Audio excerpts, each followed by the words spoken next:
I'll never forget when I was a sophomore at Brown.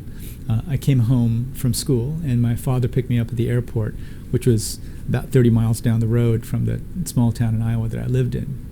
And my father asked me, "So, Jim, what are you going to study?" And I said, "Dad, I think I want to study philosophy and political science." And so my father slowly put the brakes on and edged the car over to the side of the road. He looked over at me and he said, "Look, when you finish your residency, you can study anything you want." So it was a message that was very clear coming from my very practical dentist father. He said it to me in those words. He said, "Look, you're a Korean living in an American society. You need a real skill. I don't want you to tackle problems from a philosophical or political perspective only.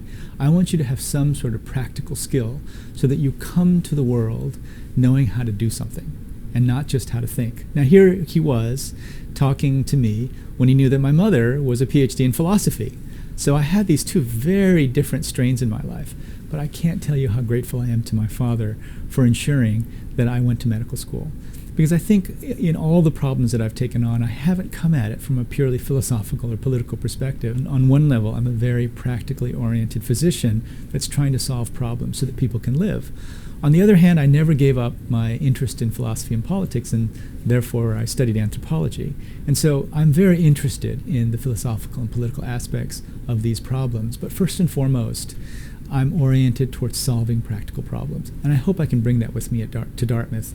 You know, there are going to be a lot of practical problems that we've got to solve.